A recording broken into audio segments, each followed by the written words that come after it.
बिस्मिल्लाहिर्रहमानिर्रहीम। हम कंटिन्यू कर रहे हैं अपनी lecture series on the subject of entrepreneurship. हम chapter number 8 that is marketing plan उसके ऊपर बात कर रहे थे, और last lecture that is lecture number 4 of this chapter, उस पर हमने कैरेक्टरिस्टिक्स ऑफ मार्केटिंग प्लान को देखा था। हल्का सा उसको रिवाइज करते हुए चलते हैं और फिर हम बेसिक डिफाइन करेंगे what is a marketing plan, and then we will also be proceeding towards the marketing system. जो हमने लास्ट लेक्चर में मार्केटिंग प्लान के कैरेक्टरिस्टिक्स के हवाले से देखा था, उसको हमने कहा था कि कोई भी प्लान जो कि हम बना रहे हैं, it must have to provide a strategy जिसके थ्रू कंपनी के गोल्स को अचीव किया जा सके। ये पहला कैरेक्टरिस्टिक था। दूसरा कैरेक्टरिस्टिक ये बनता है कि जो भी हमारा मार्केटिंग प्लान है, it should be based on facts and valid assumptions. Facts चाहिए, वैलिड असम्पशंस चाहिए। अगर वो चीज़ें इस तरह से नहीं हम बना सकते तो हमारे लिए प्रॉब्लम हो सकती है। ये फैक्ट्स किसके बारे में हो सकते हैं? Like what are the resources which are required, then allocation क्या हो सकती है, equipments, financial, human and other different types of resources जो कि हमें उस प्लान को इम्प्लीमेंट करने के लिए रिक्वायर किए जा सकते हैं। देन थर्ड एस्पेक्ट जो आपको नजर आता है कैरेक्टरिस्टिक का, वो है कि organisation must be described to implement the marketing plan. जो हायरार्किकल स्ट्रक्चर है जो कि रिस्पॉन्सिबल होगा इस मार्केटिंग प्लान की एग्जीक्यूशन के लिए, उसको भी डिस्क्राइब करना हमारे लिए बहुत ज़रूरी है, अदरवाइज हम शायद उसको इम्प्लीमेंट ना कर सकें। देन जो फोर्थ करेक्टरिस्टिक था वो बताता है कि एक कॉन्टिन्यूटी होनी चाहिए ताकि हम एनुअल मार्केटिंग प्लान जो है उसको for the next year and next year, जैसे हमने बात की थी पहले भी कि ऑलमोस्ट 3 इयर्स के लिए इस मार्केटिंग प्लान को डेवलप किया जा सकता है। सो इसमें आपको एक कॉन्टिन्यूएशन नज़र आनी चाहिए। देन फिफ्थ इसका करेक्टरिस्टिक आपको क्या नज़र आता है? दैट इज कि सिंपल और शॉर्ट होना चाहिए। बहुत ज़्यादा लेंथी जो मार्केटिंग प्लान है वो इंटरेस्ट शायद उस तरह से क्रिएट भी ना कर सकें, और they might be part of a file, और वो फाइल आपकी कवर्ड में पड़ी रह जाए। देन सिक्स्थ एलिमेंट जो आपको नजर आता है कैरेक्टरिस्टिक के हवाले से, वो है सक्सेस ऑफ द प्लान में डिपेंड ऑन इट्स फ्लेक्सिबिलिटी, कि it should be a flexible plan, because अगर सर्कमस्टांसेस चेंज होते हैं, एनवायरमेंटल कंडीशंस चेंज होती हैं, तो उन चेंजेस जो कि इस प्लान में रिक्वायर्ड हैं उसको हम इनकॉर्पोरेट कर सकें। So these few characteristics. So इस डिस्कशन से हमें कुछ चीज़ें क्लियर होती हैं कि मार्केटिंग के मार्केट प्लान जो है is not intended to be written and then put aside. It is intended to be valuable document that is refer to often a guideline for the entrepreneurs during the next time period. ये जैसे हमने continuation की बात की थी। सो हम यहाँ पर मार्केटिंग प्लान के इस वर्ड को फर्दर डिफाइन करते हैं। That is a written statement of marketing objectives, that what we want to achieve, strategies कि हम उन ऑब्जेक्टिव्स को किस तरह से अचीव करेंगे, and then bifurcating it into certain different activities जिसको हमें फॉलो करना है इन अ बिजनेस प्लान। तो यहाँ से दो बातें क्लियर होती हैं कि marketing plan is a part of a larger business plan, और it contains objectives, strategies and activities जो कि उस बिजनेस प्लान को इम्प्लीमेंट करने के लिए हमें रिक्वायर्ड होंगी। So that's how we can define a marketing plan. अब ये जो सिग्निफिकेंस ऑफ मार्केटिंग है, इसको अगर हम समझना चाहते हैं तो हमें फिर इस मार्केटिंग सिस्टम को भी अंडरस्टैंड करना है, which is the crust of this lecture as well, कि मार्केटिंग सिस्टम क्या है। इसको अगर हम डिफाइन करें तो interacting internal and external factors, दोनों फैक्टर्स आ गए। जैसे हमने प्रीवियस लेक्चर्स में स्वॉट की बात की थी कि one part strengths and weaknesses वाला ऑर्गेनाइजेशन के लिए इंटरनल पार्ट बनता है, अपॉर्चुनिटीज एंड थ्रेट्स वाला एक्सटर्नल पार्ट बनता है। तो हमने बात की कि interacting internal and external factors जो कि किसी भी बिजनेस को, यानी उसकी वेंचर्स की एबिलिटी को इफेक्ट करते हैं to provide goods and services to meet the customer needs. So ये हमारा क्या बन रहा है? एक मार्केटिंग सिस्टम बन रहा है। सो कोई भी मार्केटिंग सिस्टम बेसिकली आइडेंटिफाई करता है मेजर इंटरेक्टिंग कंपोनेंट्स को, चाहे वो इंटरनल हो या एक्सटर्नल टू द फर्म हो, और फिर फर्म को इनेबल कर रहा होता है ताकि वो जो प्रोडक्ट्स और सर्विसेज मार्केट प्लेस में लेकर आना चाह रही है उसको वो सक्सेसफुली परफॉर्म कर सके। अब इसको एक डायग्राम की मदद से भी देखेंगे फिगर में, और उसकी तरफ मूव करते हैं। कि कौन से डिफरेंट फैक्टर्स हैं, देन हम उसकी फर्दर एक्सप्लेनेशन की तरफ जाएंगे. So as a whole marketing system हमारा क्या है, यहाँ पे पहला एक एस्पेक्ट आपको फैक्टर्स पे नजर आ रहा है और दूसरा भी फैक्टर्स पे. तो पहला फैक्टर एस्पेक्ट क्या हुआ, that is of external environment, और दूसरा दैट इज इंटरनल एनवायरनमेंट. सो अब इंटरनल एनवायरनमेंट में हमारे पास कौन सी चीज़ें हैं, हमारे पास वो जो कंट्रोलेबल फैक्टर्स हैं ऑर्गेनाइजेशन में, फाइनेंशियल रिसोर्सेज, दूसरा हमारे सप्लायर्स, तीसरा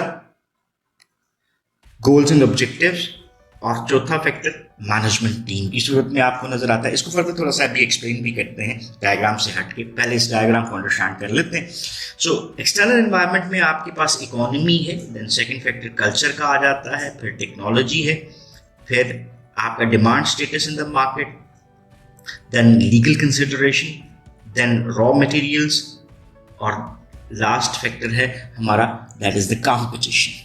अब ये देखिए, ये दोनों चीज़ें चाहे एक्सटर्नल एनवायरनमेंट है या इंटरनल एनवायरनमेंट है, ये एक इनपुट बनता है किसके लिए, एंटरप्रेन्योर के लिए.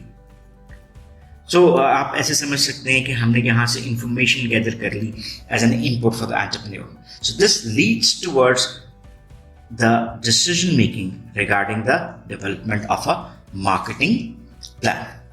अब मार्केटिंग प्लान जो हमने बनाना है उसमें जैसे हमने मार्केटिंग प्लान का जिक्र किया, तो it contains certain marketing strategies that is directed towards the customers, कि हम अपनी प्रोडक्ट का मैसेज, यानी उसमें टारगेट मार्केट, हमारी पोजीशनिंग, हमारी प्रमोशनल टेक्निक्स, या आप इसको सादा सी जुबान में 4 P's का कॉम्बिनेशन भी कह सकते हैं, वो किस तरह से क्रिएट होगा.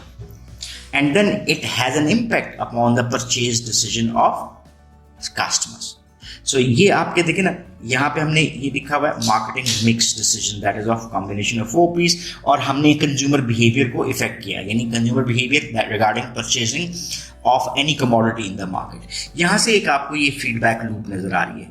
सो जो purchase decisions of the customers होते हैं वो एक फीडबैक प्रोवाइड करते हैं किसको, that reaches towards the entrepreneur, और फिर देखते हैं कि यहीं से यही लूप आपको फर्दर इंफॉर्मेशन प्रोवाइड करती है. And this is how the cycle or marketing system actually works.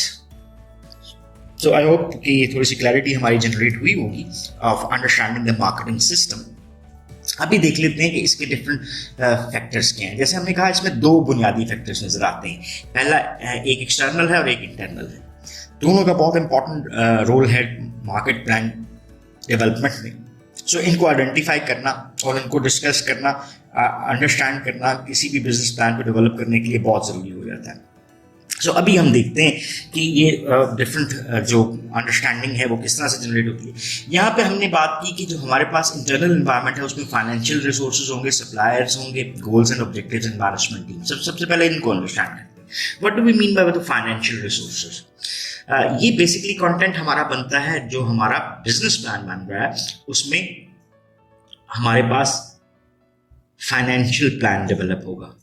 ठीक है, what are the finances which are required. So ये basically this topic will be discussed in detail in the next lectures as well, जो different chapter से relate करते हैं. लेकिन बुनियादी तौर पे ये क्या है, ये आउटलाइन प्रोवाइड करता है हमारी फाइनेंशियल नीड्स की फॉर द न्यू वेंचर. जैसे हमारी टोटल इन्वेस्टमेंट्स हमें क्या रिक्वायर्ड है, दैन इन इन्वेस्टमेंट्स को हम बाइफरकेट भी कर सकते हैं मुख्तलिफ हिस्सों में कि इनिशियल कितना चाहिए, प्रोडक्शन पे कितना लगेगा, मार्केटिंग पे कितना लगेगा, etcetera. So any marketing plan or strategy should consider the availability of financial resources as well as the amount of funds needed to meet the goals and objectives stated in the plan. जैसे हम जानते हैं कि company के finances के हवाले से देखें तो हमारे पास 2 प्लान होते हैं. चाहे हम अपनी इन्वेस्टमेंट्स कर सकते हैं तो वो इक्विटी बेस्ड इन्वेस्टमेंट्स होती हैं, तो अगर हम इक्विटी को नहीं लेना चाहते तो हम फिर इन्वेस्टमेंट्स हैं जो कि फ्रॉम अदर सोर्सेज, वो बारोड सोर्सेज से भी यूज कर सकते हैं. So whatever source that we are using for finances,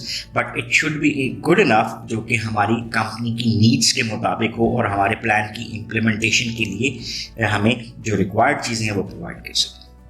next इसमें आपको क्या नजर आता है, that is the management team, कि कौन लोग हैं जो इस सारे प्लान को रन कर रहे हैं. So it is extremely important in any organisation कि हम अप्रोप्रिएट असाइनमेंट्स करें ऑफ रिस्पॉन्सिबिलिटीज. कौन क्या करेगा, what is the responsibility that is assigned to one individual, और दूसरे बंदे को हम क्या रिस्पॉन्सिबिलिटीज दे रहे हैं ताकि हम implementation of the marketing plan को बेहतर बना सकें। कुछ केसेस में हमारे पास कुछ स्पेसिफिक नॉलेज स्किल्स एबिलिटीज़ की रिक्वायरमेंट बनती हैं, एक्सपर्टाइज हमें रिक्वायर्ड होती है। कुछ चीज़ें ऐसी हैं जो कि हम अनकंट्रोलेबल फैक्टर्स में भी ले सकते हैं, जैसे फॉर इंस्टेंस हमें है कि shortage of certain type of technical managers, तो उस रिसोर्स को एक्वायर करना हमारे लिए चैलेंजिंग भी हो सकता है। सो एंटरप्रेन्योर को एज अ होल क्या रिक्वायरमेंट है कि एक इफेक्टिव मैनेजमेंट टीम डेवलप करे और फिर उसके मुताबिक रिस्पॉन्सिबिलिटीज़ को असाइन करे, ताकि हम अपना ओवरऑल एक अच्छा मार्केटिंग प्लान क्रिएट कर सकें। थर्ड एस्पेक्ट जो हमें नज़र आता है इंटरनल फैक्टर्स में, वो क्या है जी? That is the suppliers. Suppliers कौन है? वो जो हमें सप्लाईज प्रोवाइड करते हैं, और supplies are the materials which are required to convert an input into an output. So हमारे पास इनपुट्स मटेरियल्स हो सकते हैं और उस मटेरियल्स के थ्रू हम आउटपुट एक फिनिश्ड प्रोडक्ट बना सकते हैं। So suppliers use are generally based on a number of factors. जैसे हम सप्लायर्स को सिलेक्ट करते हैं कि जो हमें सप्लाईज की प्राइसेस इकोनॉमिकल दे रहा हो सकता है हम सप्लायर को चूज करें because of its delivery time, या उसकी क्वालिटी की वजह से, या जो सर्विसेज वो हमें प्रोवाइड कर रहा है, इज द मैनेजमेंट असिस्टेंस। और कुछ केसेस में रॉ मटेरियल्स जो हैं वो हमें उतनी आसानी से नहीं मिलते, दे आर स्कार्स और they are only a few suppliers for a particular raw material और पार्ट। जैसे हमारे पास फार्मास्यूटिकल्स आती हैं, तो फार्मास्यूटिकल्स में हर जगह से हमें रॉ मटेरियल्स नहीं मिलते। There are only few manufacturers which are allowed कि वो स्पेसिफिक जो मॉलिक्यूल्स हैं उसको डेवलप कर सकें, और देन कुछ जो सप्लायर्स हैं उनसे ही आपको वो रॉ मटेरियल्स मिल सकते हैं, जिससे आप फिनिश्ड गुड यानी आप अपनी मेडिसिन बनाते हैं। सो एंटरप्रेन्योर्स को एट टाइम सप्लायर्स क्योंकि हम एक्सटर्नल एलिमेंट में लेते हैं तो उसके ऊपर इतना ज़्यादा कंट्रोल नहीं होता, जैसे प्राइस ऑफ सप्लाईज, उसका डिलीवरी टाइम और ऐसी तमाम चीज़ें ओवरऑल ऑर्गेनाइजेशन के मार्केटिंग डिसीजंस को इफेक्ट करती हैं। ये इम्पॉर्टेंट है ऑर्गेनाइजेशन के लिए कि इन फैक्टर्स को अपने मार्केटिंग प्लान में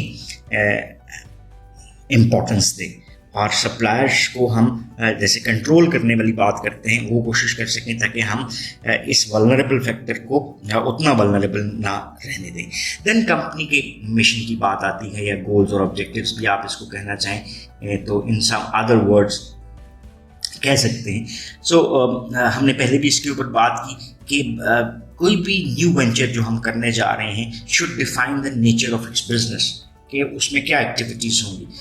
ये स्टेटमेंट हमें, या स्टेटमेंट ऑफ द ऑब्जेक्टिव बनती है, या कंपनी का मिशन बनता है, ये हमें हेल्प कर रहा होता है कि हम बेसिकली डिस्क्राइब कर सकें कि नेचर ऑफ बिजनेस क्या होगा और what is the entrepreneur hopes कि वो अकम्प्लिश करना चाहता है अपने इस बिजनेस से। सो ये मिशन स्टेटमेंट और बिजनेस डेफिनेशन टोटल फर्म की जो फ्यूचर मेजर डिसीजंस होते हैं उसको गाइड कर रहा है। तो ये हमारा क्या बना, मार्केटिंग सिस्टम। और जो ये इंटरनल फैक्टर्स थे हमने इनको तो फर्दर एक्सप्लेन किया, लेकिन जब जैसे हमने एनालिसिस की बात की थी इस चैप्टर के पहले लेक्चर में, तो वहाँ पे हमने हल्का सा देखा था कि overall economy, culture, technology, demand, legal considerations, raw materials और कंपटीशन किस तरह से इफेक्ट कर रहे होते हैं। सो बाकी हमारे पास इसके डिफरेंट एस्पेक्ट्स क्लियर हैं। लास्ट जो इस लेक्चर का हम एक एस्पेक्ट देखना चाहेंगे वो क्या है, वो है मार्केटिंग मिक्स। मार्केटिंग मिक्स क्या होता है, बिकॉज ये हमारा एक मेजर कंटेंट क्रिएट करेगा किसका, किसी भी मार्केटिंग प्लान का। और इसके बाद फिर हम मूव करेंगे steps in preparing the marketing plan. So सबसे पहले जो हमारे पास नज़र आता है मार्केटिंग मिक्स, इसको अंडरस्टैंड करते हैं ये है क्या। Marketing mix is basically defined as a combination. Combination किस चीज़ का है जी, product, price, promotion and distribution and other marketing activities that are needed to achieve the marketing objectives. इसके ऊपर हम थोड़ी सी पहले भी बात कर चुके हैं। इसको 4 P's का कॉम्बिनेशन भी कहा जा सकता है। ये फर्स्ट P प्रोडक्ट बन गया, सेकंड P प्राइस बन गया, थर्ड P इसको हम प्लेस के नाम से बुलाते हैं, that is channel of distribution, और fourth P is the promotion. Product क्या है, जो भी चीज़ हम मार्केट में ऑफर कर रहे हैं, इसमें हमें कुछ क्रिटिकल डिसीजंस जो नज़र आते हैं वो ये है कि जो हमारी प्रोडक्ट है उसकी क्वालिटी ऑफ कंपोनेंट्स और मटेरियल्स क्या होगा, कि हम किस किस्म के मटेरियल्स को यूज़ कर रहे हैं, उसका एक्सटीरियर क्या होगा, दैट इज़ द स्टाइल, उसमें हम सर्टन करेक्टरिस्टिक्स फीचर्स कौन से ऐड करेंगे, what are the multiple options that we are giving, उसका आइडेंटिफिकेशन, नेम, साइन और सिंबल, दैट इज ब्रांड, वो क्या होगी, पैकेजिंग किस तरह से है, किन किन साइजेस में हम उन प्रोडक्ट्स को अवेलेबल कर सकते हैं, उसके साथ हम अकॉम्पनीड सर्विसेज क्या देंगे और वारंटीज क्या हो सकती हैं। प्राइस के हवाले से, price is basically considered as what customer is willing to pay to attain a product और अ सर्विस। अब प्राइस को मार्केट में यूज किया जाता है एज अ क्वालिटी इमेज। देन हमारे पास आ जाता है कि हम अपनी प्राइस को क्या रख के क्या इमेज देना चाहते हैं। What is the list price, quantity क्या होगी, डिस्काउंट क्या होगा, अलाउंसेस फॉर क्विक पेमेंट की, अगर हमें अर्ली पेमेंट्स कोई देता है तो फिर हम उन्हें क्या बेनिफिट दे सकते हैं। इफ हम क्रेडिट्स पे प्रोडक्ट्स को ऑफर करते हैं तो फिर उसकी टर्म्स एंड कंडीशंस क्या होंगी, पेमेंट पीरियड्स को हम किस तरह से मॉडिफाई कर सकते हैं so that we can enhance the sales. देन हमारे पास प्लेस के डिसीजंस में आ जाता है कि हमने अपनी प्रोडक्ट को किस तरह से कस्टमर तक पहुंचाना है। उसमें डिफरेंट इंटरमीडियरीज का यूज़ आ जाता है, लाइक होलसेलर्स क्या होंगे, रिटेलर्स को हम किस तरह से यूज़ कर सकते हैं। होलसेलर्स वो होते हैं जो बल्क में परचेज करते हैं और उनका फाइनल जो बायर है वो रिटेलर होता है अमूमन। रिटेलर वो होते हैं जिनका परचेज बल्क में नहीं होती और जिनके फाइनल बायर्स जो हैं वो बेसिकली कंज्यूमर्स होते हैं।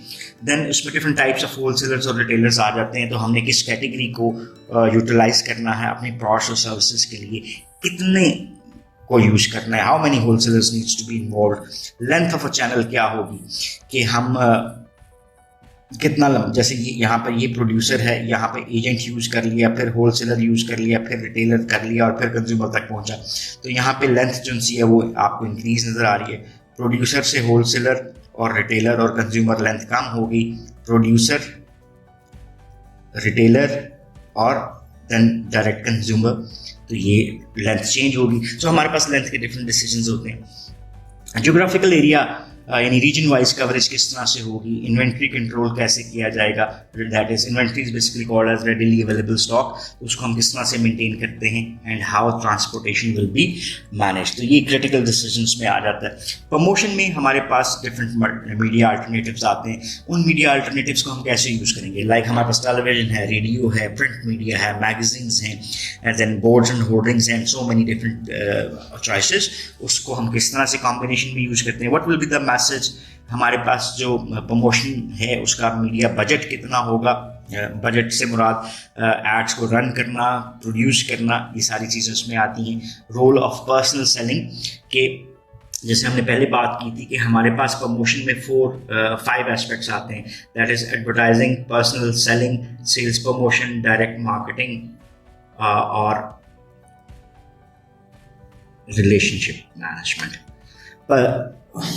देन हमारे पास ये आ जाता है कि पर्सनल सेलिंग को क्या हम मीडिया के साथ यूज़ करना चाहते हैं, ये प्रोडक्ट वाइज वेरी कर सकता है। सेल्स प्रमोशंस किस तरह होंगी, लाइक हम डिस्प्लेस, कूपन्स, डिस्काउंट्स किस तरह से यूज़ कर सकते हैं, और मीडिया इंटरेस्ट या पब्लिसिटी जहाँ पे हम अनपेड फॉर्म में लेकर चल सकते हैं, which will ultimately contribute towards the image of the product, ये किस तरह से कर सकते हैं। So that's all for this lecture. और इस लेक्चर में हमने 2 चीज़ों को देखा। पहली चीज़ मार्केटिंग मिक्स थी और उसके की डिसीजंस जो कि मार्केटिंग प्लान में इंपॉर्टेंट हो सकते हैं उसको देखा, और फिर हमने यहाँ पर अंडरस्टैंड करने की कोशिश की कि हमारे पास मार्केटिंग सिस्टम किस तरह से नज़र आता है और उसके डिफरेंट कंपोनेंट्स, जिसमें एक्सटर्नल एनवायरमेंटल कंपोनेंट्स थे और इंटरनल एनवायरमेंटल कंपोनेंट्स थे, को हमने अंडरस्टैंड करने की कोशिश की और ये ओवरऑल सिस्टम किस तरह से काम करता है उसको देखा। If you still have any question और क्वेरीज तो you can ask questions in the comment section and we will definitely love to answer those. So once again thanking you. Have a nice time. Allah Hafiz.